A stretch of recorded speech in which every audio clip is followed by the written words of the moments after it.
Breaking news. Mrigashira కార్తె సందర్భంగా ఇవాళ Nampally exhibition ground లో ఘనంగా చేప ప్రసాదం పంపిణీ కార్యక్రమం జరగనుంది. 179 ఏళ్లుగా కొనసాగుతున్న చేప ప్రసాదం పంపిణీ కార్యక్రమం కోసం అధికారులు అన్ని ఏర్పాట్లు పూర్తి చేశారు. ఇవాళ రాత్రి 9 గంటల నుంచి చేప ప్రసాదం పంపిణీ కార్యక్రమం ప్రారంభం కానుంది. చేప ప్రసాదం కోసం వచ్చే వారికి ముందుగానే టోకెన్స్ ఇవ్వనున్నారు.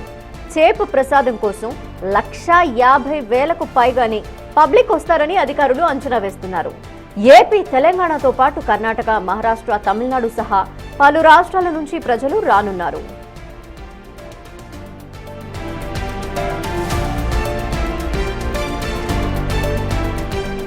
పలు ప్రాంతాల నుంచి రానున్న ఉబసం బాధితుల కోసం ప్రభుత్వం ఇప్పటికే అన్ని ఏర్పాట్లు పూర్తి చేసింది. చేప ప్రసాదం కోసం వచ్చే ప్రజలకు ఇబ్బందులు కలగకుండా భారీ క్యూ లైన్లు, బ్యారికేడ్లు ఏర్పాటు చేశారు. అలాగే భద్రత కోసం భారీ పోలీస్ బందోబస్తు, సీసీ కెమెరాలతో నిరంతర నిఘా పెట్టారు. ట్రాఫిక్ ఇబ్బందులు తలెత్తకుండా ప్రత్యేక పార్కింగ్ సౌకర్యాలు ఏర్పాటు చేశారు. క్యూ లైన్లలో వేచి ఉన్న ప్రజలకు తాగునీరు అందించనున్నారు.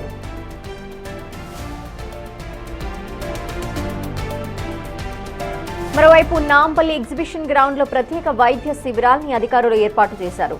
అలాగే ప్రత్యేక అంబులెన్స్లని సిద్ధంగా ఉంచనున్నారు. ముందుగానే సిపిఆర్ శిక్షణ పొందిన వైద్య సిబ్బంది, వాలంటీర్లని సైతం సిద్ధంగా ఉంచనున్నారు. నిరంతర విద్యుత్ సరఫరా కోసం ప్రత్యేక జనరేటర్లని సిద్ధం చేశారు. ట్రైన్ స్నాచింగ్, జాబ్ దొంగతనాలు నివారించేందుకు ప్రత్యేక నిఘా ఉంచనున్నారు. 24 గంటల పాటు చేప ప్రసాదం పంపిణీ చేయనుండటంతో ప్రభుత్వ శాఖలన్నీ సమన్వయంతో పనిచేయనున్నాయి.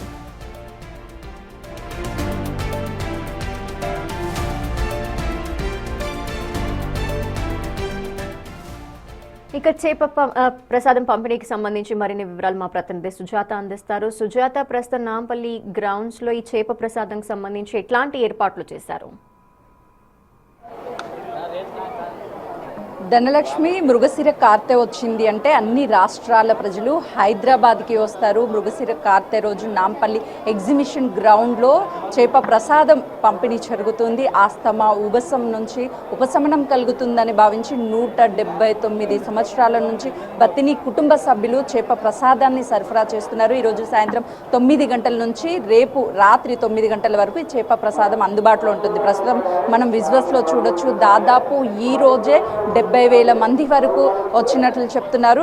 ఈరోజు సాయంత్రం నుంచి చేప ప్రసాదం పంపిణీ జరుగుతున్నప్పటికీ ముందస్తుగానే వీళ్ళు ఒక టోకెన్ తీసుకొని ఆ టోకెన్ తర్వాత మళ్ళీ వేరే కౌంటర్లో ఇచ్చి చేప మందు ఉన్నటువంటి ఒక చిన్న బాటిల్ని తీసుకుంటారు. వీళ్ళు ఎక్కడి నుంచి వచ్చారు ఏంటి అనేది అడుగుదాం. ఎక్కడి నుంచి వచ్చారు? హైదరాబాద్ కర్నంఘట్ నుంచి వచ్చారు. ప్రతి సంవత్సరం వస్తారా? ప్రతి సంవత్సరం. మీరు ఎక్కడి నుంచి వచ్చారు? నేను కర్మఘట్ నుంచి వచ్చాను. ఎంతమంది వచ్చారు? మొత్తం ముగ్గురు వచ్చారు. మీరు ఎక్కడి నుంచి వచ్చారు? మహబూబ్నగర్ నుంచి. మహబూబ్నగర్ నుంచి వచ్చారు. అంటే చేప ప్రసాదం ఇస్తారని తెలుసా? ప్రతిసారి వస్తారా? ప్రతిసారి తెలుసు. మంచిగా అయింది. ఎంతమంది వచ్చారు? ఒకరే వచ్చారు. చూడొచ్చు, చాలా వరకు మనకి క్యూ లైన్లు ఏర్పాటు చేశారు. ఎవరికి ఎలాంటి ఇబ్బందులు కలగకుండా. ఎక్కడి నుంచి వచ్చారండి? మేము బెంగళూరు ఇంకా వచ్చిండమ్మా. మా పేరు రమేష్ రాజు అని. బెంగళూరు డిస్టిక్, చిక్కబళ్ళాపురం డిస్టిక్ ఇంకా వచ్చిండాము.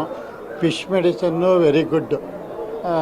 నేను ఒక 90 సంవత్సరం ఇంకా తీసుకుంటా ఉన్నాను. 100% ప్యూర్ అండ్ క్వాలిటీను బాగుంది. అంటే మెడిసిన్ తీసుకునేది పెద్దది కాదు. అట్లే 45 రోజు కరెక్ట్గా పథ్యం చేయాల.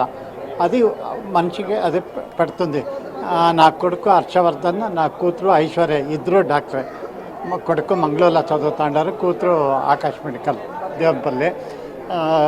ఇంకొకటి ఏమంటే పబ్లిక్ను ఈడ క్లీన్గా పెట్టుకొని అలా ఏడంట ఆడ ఉమ్మేది, గలీజ్ చేసేది అది మహా తప్పు. అది ఒకరిని ఇంకొకరికి స్ప్రెడ్ అవుతుంది. అది కొంచెం అవాయిడ్ చేస్తే ఫస్ట్ క్లాస్గా ఉంటుంది. అయితే ప్రతి సంవత్సరం మేము ఈ చేప ప్రసాదం తీసుకోవడానికి వస్తాము అని చెప్తున్నారు. ఒకసారి అడుగుదాం. కహా సే ఆయా? పంజాబ్ లुधियाना से। आपको कितना मेंबर्स आया? अकेले ही आया मैं। చూడొచ్చు, చాలా వరకు అంటే పంజాబ్ నుంచి, మహారాష్ట్ర నుంచి, వివిధ రాష్ట్రాల నుంచి వస్తున్నారు అని చెప్తున్నారు. हम हैदराबाद से मैडम, हैदराबाद से 25 साल से आ रहे हैं, कंटिन्यू खा रहे हैं फिश मेडिसिन। ये पब्लिक को फ़ायदा हो रहा है। एनी टाइम आते रहते, हर कोई पब्लिक आके खा के जाती रहती। फिश मेडिसिन का अच्छा है? अच्छा, बहुत अच्छा है। खाने से बहुत फ़ायदा होता, बहुत प्रॉफिट होता, हर कोई खा सकते, इसके लिए कोई प्रॉब्लम नहीं है। एनी टाइम खा सकते हैं। చాలా మంది క్యూ లైన్లో మనకు కనిపిస్తున్నారు. ఎక్కువగా పెద్దవాళ్ళు అంటే 50 సంవత్సరాల పైబడినటువంటి వాళ్ళు కావచ్చు, పిల్లలు కావచ్చు, ప్రతి ఒక్కరూ ఈ చేప ప్రసాదాన్ని తీసుకుంటాము అని చెప్తున్నారు. ఎక్కడి నుంచి వచ్చారు? మేము ఆంధ్రప్రదేశ్ కల్చర్లో ఆంధ్రప్రదేశ్ ఫస్ట్ టైమా ఇంతకు ముందు ఫస్ట్ టైము ఎవరు చెప్పారు ఇక్కడ చేప ప్రసాదం ఇస్తారని? ఎవరో చెప్పిదే చెప్పాలి తెలుసుకోవచ్చు. మీరంతా ఎక్కడి నుంచి వచ్చారు? ఆంధ్రప్రదేశ్ కల్చర్లో ఎలా అనిపిస్తుంది అరేంజ్మెంట్స్ కావచ్చు? అంటే హైదరాబాద్కి ఒక గుర్తింపు చేప ప్రసాదం అనేది, వేరు వేరు రాష్ట్రాల నుంచి వస్తుంది. మస్తు ప్రౌడ్ ఫీల్ అవుతుంది, చాలా ఆనందంగా ఉంది. సో ఇట్లా హైదరాబాద్ మంచి మన ఇండియాలో గ్రేట్ అనిపిస్తుంది. మీకు ఎలా అనిపిస్తుంది? మంచిగా చేప ఉందండి, ప్రసాదం? మంచిగా ఉందండి. హైదరాబాద్ అంటే సాధారణంగా బిర్యానీ గుర్తొస్తుంది, కానీ ఆరోగ్యానికి మాత్రం చేప ప్రసాదం అని చాలా మంది చెప్తారు. మంది అంటారండి, అవును కరెక్టే అండి అదే విషయం. మీరు ఫస్ట్ టైం వేయించుకున్నారా? లేదండి, నేను సెకండ్ టైం వేయించుకున్నాను. టోకెన్ తీసుకున్నారా? ఇంకా తీసుకోవాలి, ఇప్పుడు లైన్లో ఉన్నామండి టోకెన్ తీసుకుని. చూడొచ్చు చాలా మంది ఫ్యామిలీస్తో వస్తున్నారు. అంటే మీ బాబుకి చేప ప్రసాదం వేయడానికి తీసుకొచ్చారా?